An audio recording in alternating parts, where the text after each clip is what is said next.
हरे Krishna, good morning. कैसे हो आप सभी बच्चे? आशा करती हूँ आप अपने घरों में सुरक्षित होंगे और सब ठीक भी होंगे। हम लोग सोमवार से शुक्रवार तक पढ़ाई करेंगे, है ना। और शनिवार का जो दिन है वो हमारा थोड़ा स्पेशल होगा। इस स्पेशल डे पे हम कुछ एक्टिविटी करेंगे, ठीक है। तो आज जो है मैं आपके लिए एक्टिविटी लेकर आई हूँ वो है कहानी। आज मैं आप सबको एक कहानी सुनाऊँगी। आप सब बच्चे इस कहानी को ध्यान से सुनो।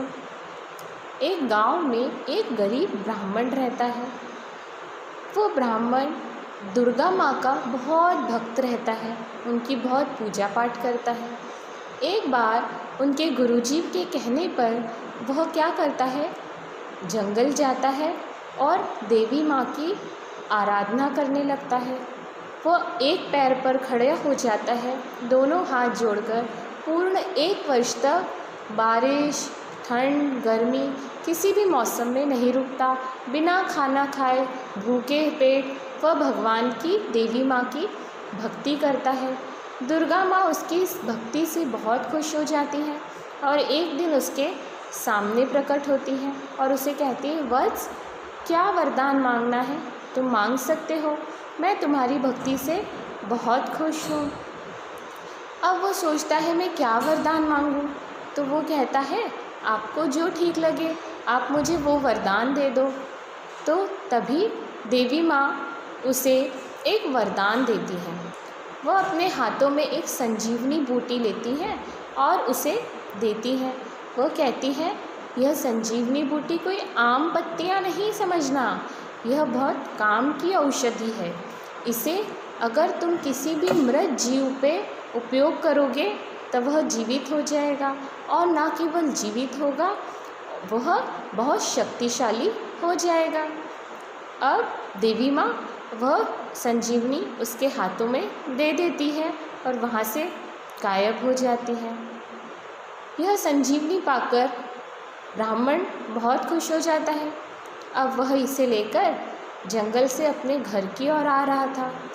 रास्ते में चलते चलते उसके दिमाग में विचार आया कि अगर मैं इस बूटी का प्रयोग गांव में किसी मरे हुए इंसान पे करूं तो वह जीवित हो जाएगा, गांव वाले बहुत खुश हो जाएंगे और मुझे गांव का सरपंच बना देंगे।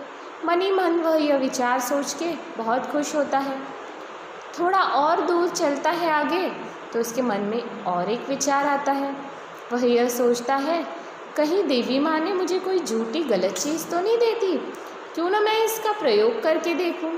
तभी जंगल में चलते चलते सामने उसे एक मरा हुआ शेर पड़ा हुआ दिखता है।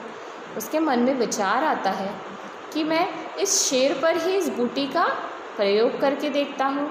वह क्या करता है, अपने हाथों से उस संजीवनी को मसलता है, उसके पत्तों को, और उसका रस निकाल के उस शेर के ऊपर छिड़क देता है।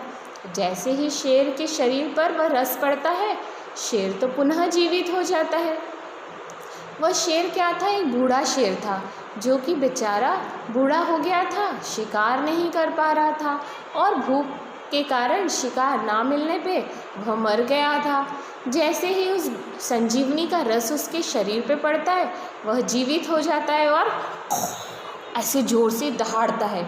उसके दहाड़ने की आवाज़ सुन के बेचारा गरीब ब्राह्मण तो बहुत डर जाता है, और शेर तो बेचारा भूखा था ना, भूख से ही मर गया था।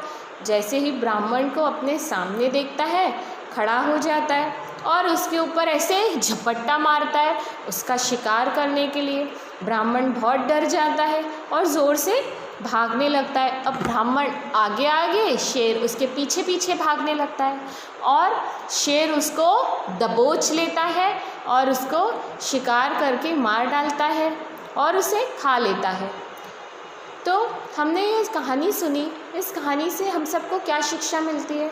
हमें इस कहानी से यह शिक्षा मिलती है कि हमें बिना सोचे समझे कोई भी कार्य नहीं करना चाहिए, क्योंकि कभी कभी बिना सोचे समझे जो कार्य किए जाते हैं उनका बहुत गलत परिणाम निकलता है।